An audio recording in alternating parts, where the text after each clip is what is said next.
નમસ્કાર દોસ્તો, ફરી એક વખત ગોપાલ ઇટાલિયાએ હર્ષ સંઘવીને ચેલેન્જ ફટકારી છે. ત્યારે ઘણી બધી વખત એવો વિચાર આવે કે ગોપાલ ઇટાલિયાની અંદર આટલી બધી હિંમત ક્યાંથી આવી, કે પછી હર્ષ સંઘવી ડરપોક છે, કઈ સમજાતું નથી. વારંવાર ગોપાલ ઇટાલિયા એમને ચેલેન્જ ફટકારે છે કે તમારી અંદર હિંમત હોય તો એક વખત સામે આવો, ડિબેટ કરો. તમે કયો એ વિષય ઉપર આપણે ડિબેટ કરીશું. અગાઉ પણ ગોપાલ ઇટાલિયા એવું બોલ્યા હતા, પણ કોણ જાણે હર્ષ સંઘવી ગોપાલ ઇટાલિયાથી આટલા બધા ડરે છે કેમ? ગુજરાતના ગૃહમંત્રી છે છતાંય ડરે છે. બોલો, વિચાર કરો તમે. આવા ડરપોક આપણા ગૃહમંત્રી થઈને બેઠા છે. આપણું દુર્ભાગ્ય કહેવાય, ગુજરાતની જનતાનું આ દુર્ભાગ્ય કહેવાય કે એક સામાન્ય વ્યક્તિ એમને ડિબેટ માટે બોલાવે છે અને ડિબેટમાં આવવાની હિંમત નથી કરી શકતા. બોલવામાં તો બહુ ફાંકા ફોજદારી આ લોકો કરે છે મંચ ઉપરથી, કારણ કે એમને ખબર છે કે અમે ખાલી બોલવામાં જ હોશિયાર છીએ, કંઈક કરવાનું હોય તો અમે ફેલ છીએ. જે રીતે 8 ચોપડી ભણેલા છીએ એ જ રીતે અમે વર્તન કરી શકીએ. બહુ વધારે પડતું કાંઈ થાય તો પોલીસને આગળ કરી દેવાનું, બરાબર ને?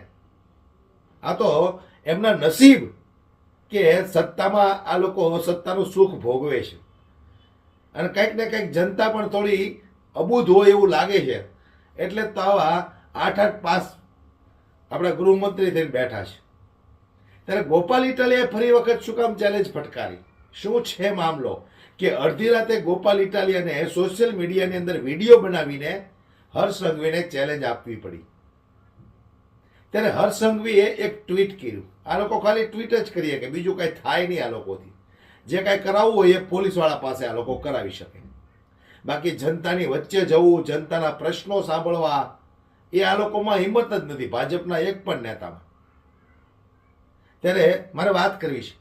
હર્ષ સંઘવીએ એક ટ્વીટ કર્યું કે ભાઈ આમ આદમી પાર્ટીના ભૂતપૂર્વ નેતાના ઘરે ઈડી-સીડીની રેડો પડી. એટલે આ વાતને લઈને ગોપાલ ઇટાલિયા ખૂબ ગુસ્સે થઈ ગયા.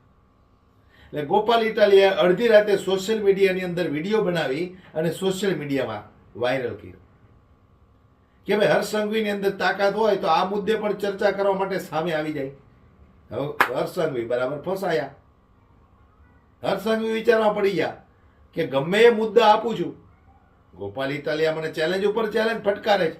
ત્યારે શું ચેલેન્જ ફટકારી છે સૌથી પહેલા તો તમે એને સાંભળો ટૂંકમાં. નમસ્કાર, હું ગોપાલ ઇટાલિયા. આજે ગુજરાતના ગૃહમંત્રી હર્ષ સંઘવીએ ટ્વીટ કરી અને એવું કહ્યું છે કે આમ આદમી પાર્ટીના કોઈ ભૂતપૂર્વ કાર્યકર્તા નકલી ઈડી તરીકે પકડાયા છે.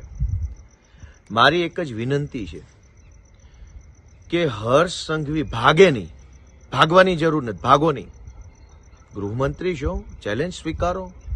અગાઉ પણ 8 પાસ ઠોઠ વ્યક્તિના મુદ્દે ડિબેટ કરવાની ચેલેન્જ આપીને ભાગી ગયા છો. કંઈ વાંધો નહીં, ગુજરાતની જનતાએ મોટું મન રાખી તમને માફ કર્યા છે. પણ હવે ફરીથી મોકો આવ્યો છે આમ આદમી પાર્ટીને ખરાબ ચિતરવાનો, આમ આદમી પાર્ટીને ખરાબ બતાવવાનો. તો આવો ફરીથી સામે આવી જાઓ. ટ્વીટ ટ્વીટ ટ્વીટ ટ્વીટ કરીને ભાગી જવાની જરૂર નથી. ગૃહમંત્રી છો, રેલવે સ્ટેશન ઉપર બેઠેલો કોઈ ટપોરી નથી કે બસ સ્ટેશનની બહાર આંટા મારતો ટપોરી નથી. તમે ગૃહમંત્રી છો ભાઈ. આવો જાહેરમાં ડિબેટ કરીએ, સામ સામે બેસીએ, ખુલ્લા પાડો આમ આદમી પાર્ટીના લોકોને, આમ આદમી પાર્ટીને ખુલ્લી પાડો. કચ્છમાંથી કોઈ નકલી ઈડીના ટીમ તરીકે આમ આદમી પાર્ટીનો માણસ જો ઝડપાયો હોય તો ખુલ્લા પાડો, સામે આવો. ભાગવાની જરૂર નથી, ભાગો નહીં ભાઈ. ભડ હોય એ ભાગે નહીં, અને ભાગે એ કેવા હોય એ બધાને ખબર છે. ભાગવાની જરૂર નથી. હું હર્ષ સંઘવીને ચેલેન્જ આપું છું ફરી એક વખત કે સામે આવો, ડિબેટ કરો, ચેલેન્જ સ્વીકારો અને અમને ખુલ્લા પાડો. આમ આદમી પાર્ટીને ખુલ્લી પાડો. ગુજરાતની જનતાની સમક્ષ અમને ખુલ્લા પાડવાનું બીડું ઉઠાવી લો. બાકી રેલવે સ્ટેશને બેઠેલા ટપોરીની જેમ ટ્વીટ ટ્વીટ ટ્વીટ ટ્વીટ કરી અને ફાંકા ફોજદારી કરવાની જરૂર નથી ભાઈ. સરકારો ઘણી આવી, ઘણી ગઈ. સાચા હોવ, યોગ્ય વાત હોય, પુરાવા હોય, પરફેક્ટ વાત હોય, આવી જાઓ સામે, ડિબેટ કરો, ખુલ્લા પાડો આમ આદમી પાર્ટીના લોકોને, અમને ખુલ્લા પાડો, અરવિંદ કેજરીવાલને ખુલ્લા પાડવાની ચેલેન્જ સ્વીકારો. ટપોરી કે ટ્રોલની જેમ ટ્વીટ ટ્વીટ ટ્વીટ કરવાની જરૂર નથી ભાઈ. હું ચેલેન્જ આપું છું કે હર્ષ સંઘવી ભાગે નહીં, ભાગતા નહીં ભાઈ. ચેલેન્જ સ્વીકારો, સામે આવો, ડિબેટ કરો, જાહેર મંચ ઉપરથી આમ આદમી પાર્ટીને ખુલ્લી પાડો એવી મારી ગોપાલ ઇટાલિયાની વિનંતી છે. જય હિન્દ. હવે તો હર્ષભાઈ સંઘવીને મારે કહેવું છે કે ખરેખર જો તમે સિંઘમ હો તો એક વખત ગોપાલ ઇટાલિયાની આ ચેલેન્જ તમારે સ્વીકારવી પડે.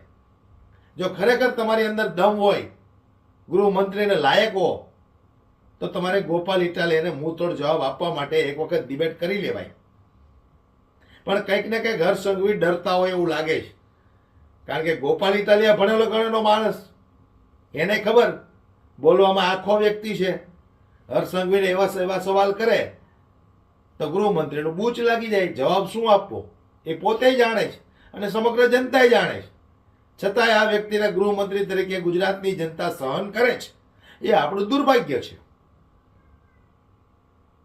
એટલે હું કહેવા માંગુ છું, જે રીતે હર્ષ સંઘવી વારંવાર ટ્વીટ કરીને આમ આદમી પાર્ટી પર આક્ષેપો લગાવે છે, હવે ફરી વખત જ્યારે ચૂંટણી નજીક આવવાની તૈયારીમાં છે એટલે ફરી એક વખત આમ આદમી પાર્ટીને બદનામ કરવાનું ચાલુ કર્યું છે આ લોકોએ. પોતે જો કે કંઈ કામ તો કરતા નથી, જે કોઈ કામ કરે છે એને કરવા દેવા નથી, એની પર જાત જાતના આક્ષેપો લગાવવાના, ખોટા કેસો કરવાના, એને ફસાવવાની પૂરેપૂરી કોશિશ કરવાની આ જ ભારતીય જનતા પાર્ટીનું કામ છે. તમે જુઓ ને, છેલ્લા કેટલા સમયથી સુરતની અંદર, વરાછા વિસ્તારની અંદર આમ આદમી પાર્ટીના કોર્પોરેટર તમને અવારનવાર સોશિયલ મીડિયામાં કે અખબારમાં દેખાશે. ભારતીય જનતા પાર્ટીના કોર્પોરેટરો ક્યારે રોડ રસ્તા ઉપર ઉતરી અને જનતાના શું પ્રશ્નો છે, જનતાની શું સમસ્યા છે એ સાંભળવા માટે ક્યારેય કોઈની સોસાયટીમાં ગયા? અરે 2022 પછી તો અમારે અહીંયા કતારગામની અંદર વિનુભાઈ મોરડિયા ધારાસભ્ય બની ચૂંટાયા છે. અમે ક્યારે નથી જોયા, હજી 2-3 વર્ષ વીતી ગયા તોય. ચૂંટણી વખતે ખાલી દેખાણા હતા, પછી દેખાણાય નથી. આ ભારતીય જનતા પાર્ટીના નેતા છે. એટલે હવે આમ આદમી પાર્ટીને બદનામ કરવી એના કરતાં કંઈક કામ કરો.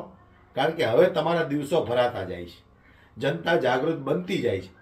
છેલ્લે ખાલી તમારી સાથે તમારા અંધભક્તો અને તમારા ગોબર ભક્તો જ રહેવાના છે, બીજું કોઈ રહેવાનું નથી. કારણ કે જ્યાં સુધી નરેન્દ્ર મોદી છે ત્યાં સુધી તમે બધા ટણકારા કરી લ્યો. જે દિવસે નરેન્દ્ર મોદી ગયા તે દિવસે સમજી લેજો, કમળનું ફૂલ જડ મૂળમાંથી ઉખાડીને આ જનતા ફેંકી દેવાની છે.